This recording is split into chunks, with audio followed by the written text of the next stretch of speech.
तो कैसे आप लोग, उम्मीद करता हूँ आप लोग अच्छे से होंगे और बहुत ही मज़े में होंगे।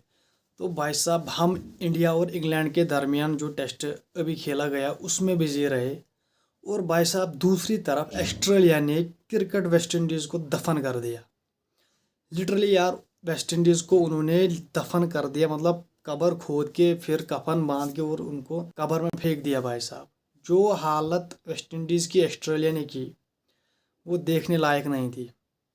मतलब आपको 190 रनज चाहिए जीतने के लिए, उसके बावजूद आप 27 रनस पर ऑल आउट हो जाओगे, ये किसने सोचा था। तो भाई साहब, ये तो एक नाइटमेयर होगा वेस्ट इंडीज़ क्रिकेट के लिए। मतलब 27 runs all out, this is insane. मतलब इससे पहले भी न्यूजीलैंड आई थिंक 28 रनस पर ऑल आउट हो गया, लेकिन वो 90s का दौर था। और एक टीम 30 रनस पर, वो 90s का दौर था भाई साहब। लेकिन 20 से अभी तक 2000, 2001, 2002, 2003, तब से लेकर अब तक कोई टीम इतनी, मतलब इतने कम रनस पर ऑल आउट नहीं हुई है। तो भाई साहब, अब वेस्ट इंडीज़ ने एक इमरजेंसी मीटिंग तलब की है, वेस्ट इंडीज़ क्रिकेट बोर्ड ने, जिसमें उन्होंने विविड रिचर्ड्स को बुलाया है, ब्रेन लारा को, मतलब जो उनके बड़े बड़े खिलाड़ी हैं उनको बुलाया है मीटिंग करने के लिए। लेकिन अब क्या फ़ायदा जब चिड़िया चुग गई खेत। तो भाई साहब, the damage has already done. तो डैमेज तो हो गया है भाई साहब। तो ये मुझे लिटरली, मुझे तो खुद यकीन नहीं हो रहा कि भाई साहब 27 रनर्स पर ऑल आउट। अब वेस्ट इंडीज़ के प्लेयर्स कहते हैं कि हम बहुत शर्मिंदा है, हम इस हार से, हमें अब नींद नहीं आएगी। भाई साहब, अब कहाँ आपको नींद आएगी, जो आपने किया है क्रिकेट वेस्ट इंडीज़ का, तो उससे जब आप लीगों के पीछे जाओगे, जब आप ओनली फॉर मनी, जैसे आपका निकोलस पोरान, उस बंदे ने तो रिटायरमेंट ही ले ली भाई साहब इंटरनेशनल क्रिकेट से। और भाई साहब, वहाँ एमएलसी में कैप्टन है एक टीम का। तो भाई साहब, जब आप लीग के पीछे, पैसे के पीछे जाओगे तो यूर टीम गोइंग डाउन, ये तो होना ही है। तो भाई साहब, ये कुछ सीन चल रहा है। और भाई साहब, मिचेल स्टार्क ने 402 विकेटें ली है अपने 100 टेस्ट मैच में। उस बंदे ने 100 टेस्ट मैचेस खेले हैं और 402 विकेटें उस बंदे ने उसमें ली है। और भाई साहब, पहले ओवर में मिचेल स्टार्क ने 3 विकेटें ली है भाई साहब। फर्स्ट ओवर ऑफ इनिंग 3 विकेटें ली है भाई साहब पहले ओवर में मिचेल स्टार्क ने। 2.5 ओवर में उसने 5 विकेटें ली है। सबसे कम गेंदों पर उस बंदे ने 5 विकेटें ली है, 15 गेंदों पर। समझ रहे हो आप। तो उसने तो बहुत रिकॉर्ड्स बनाए भाई साहब। और जो बॉलैंड है भाई साहब, उस बंदे ने हैट्रिक ली। तो लिटरली यार, I am disappoint with cricket West Indies.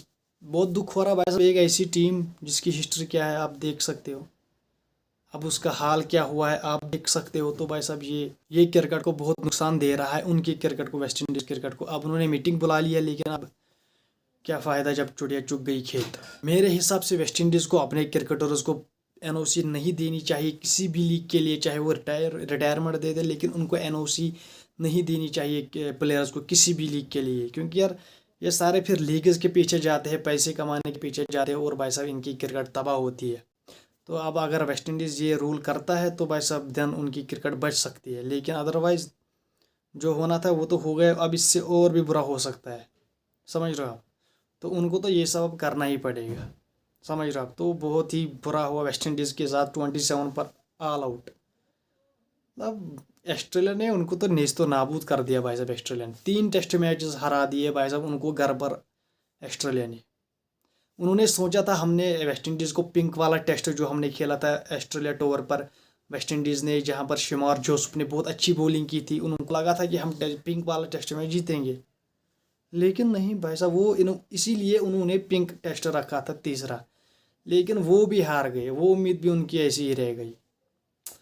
तो ये सब चलता रहेगा भाई साहब वेस्ट इंडीज़ के साथ, जब तक कुछ कोई इम्प्रूवमेंट नहीं आती है बोर्ड में वगैरह। तो भाई साहब, ये था कुछ सीन वेस्ट इंडीज़ का। और भाई साहब, बात करेंगे जो ट्राई सीरीज चल रही है जिम्बाब्वे हरारे में, New Zealand, south Africa and Zimbabwe. New Zealand ने आज अपना पहला मैच जीता भाई साहब, उन्होंने साउथ अफ्रीका को हरा दिया। और भाई साहब, साउथ अफ्रीका ने पहला मैच क्या कहते हैं इसको, जिम्बाब्वे को हरा दिया। तो भाई साहब वहाँ पर तो दो ही टीमें जो आपको भी लगता है, मुझे भी लगता है कि साउथ अफ्रीका और न्यूजीलैंड फाइनल खेलेगी, जिम्बाब्वे अपने घर में उनको तमाशा देखेगी ऐसे कि किसको हरा देगा फाइनल में।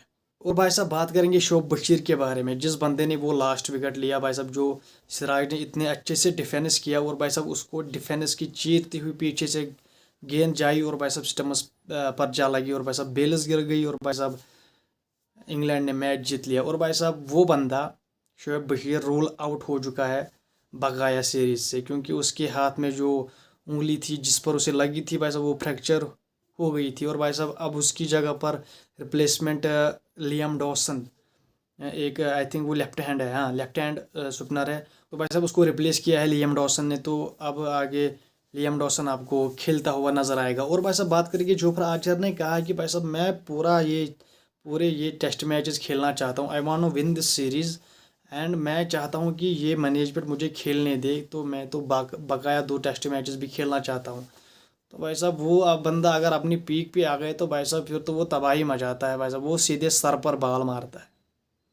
तो वो बंदा काफ़ी मोटिवेटेड है, काफ़ी पैशनेट है अबाउट टेस्ट क्रिकेट, और भाई साहब वो कह रहा है कि मैं आगे भी खेलूंगा। और भाई साहब बेन स्टोक्स की तारीफ शुभमन गिल ने भी की है भाई साहब। उस बंदे ने कहा, शुभमन गिल ने कहा है कि भाई साहब प्रिंस ने कहा है कि जितना उसने जान मारी है वो एक एग्जाम्पल उसने सेट की है इंग्लैंड एज ए कैप्टन जो बेन स्टोक्स खेला, उसने एक एग्जाम्पल सेट की है। उसने बॉलिंग में भी इंग्लैंड को लीड किया, बैटिंग में भी उसने अच्छे रन्स किए and he is one of the best leader I think. और भाई साहब उसने कहा उन्होंने बहुत अच्छा खेला, और भाई साहब खासकर उसने बेन स्टोक्स को हाईली रेट किया। उसने कहा he is very good player and world class allrounder. उस बंदे ने बैटिंग में भी दम दिखाया, बॉलिंग में भी दम दिखाया, और भाई साहब वो थकता मतलब हम शुभमन गिल कह रहा है ये भाई साहब हमारे बॉलर्स तो भाई साहब 5-5 ओवर्स करते हैं और भाई साहब कहते हैं कि हमें रेस्ट दे दो, लेकिन बेन स्टोक्स ने 10 ओवर का स्पेल उस बंदे ने किया है।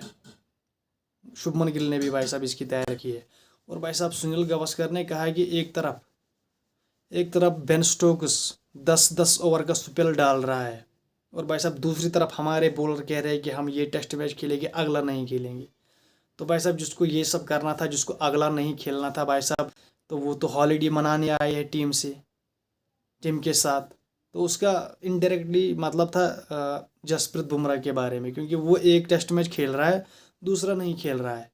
तो उस पर उसने कहा कि भाई साहब ये तो फिर हॉलीडे मनाने आते हैं टीम से, तो भाई साहब इनको फिर स्क्वाड में ही मत रखो। समझ रहे हो आप? तो भाई साहब ये तो कुछ अजीब सा हो रहा है। लेकिन भाई साहब जसप्रीत बुमराह ने भी शायद लगता है कि वो 4th टेस्ट नहीं खेल पाएगा, क्योंकि वर्कलोड मैनेजमेंट का उसने जो सीन क्रिएट किया है भाई साहब, तो मेरे हिसाब से उसको खेलना चाहिए भाई साहब। अभी बेन स्टोक्स ने 3 टेस्ट मैच कंटिन्यू खेले हैं भाई साहब, वो भी उसने लंबे स्पेल्स किए हैं, तो उसको तो वर्कलोड मैनेजमेंट नहीं है। तो भाई साहब ये कुछ चल रहा है, मतलब अब उधर की बातें इधर जा रही, इधर की बातें उधर जा रही, तो ये सब सीन चल रहा है इंडियन क्रिकेट टीम में। और भाई साहब ये सब बातें होगी, जब आप हारोगे तो ये सब बातें फिर जन्म लेती है, अगर आप जीतोगे तो भाई साहब ये सब बातें नहीं होती है। तो अब ये तो बातें होगी। और भाई साहब दूसरा फैक्ट ये है कि भाई साहब तीसरा मैच जसप्रीत बुमराह के साथ इंडिया ने खेला, लेकिन इंडिया हार गया। समझ रहे हो? दूसरा टेस्ट मैच इंडिया ने जसप्रीत बुमराह के बगैर खेला, वो मैच इंडिया जीत गया। This is fact. आप देखो यार, पनौती तो नहीं है भाई साहब जसप्रीत बुमराह है। तो इस पे आप खुद कमेंट कर सकते हो इन कमेंट सेक्शन। तो ये तो मैं आप पे छोड़ता हूँ भाई साहब। तो भाई साहब मैं मिलता हूँ आपसे अगली वीडियो में, तब तक के लिए चैनल को कीजिए सब्सक्राइब, वीडियो को लाइक एंड बेल आइकन पर ज़रूर प्रेस कीजिए। Bye bye.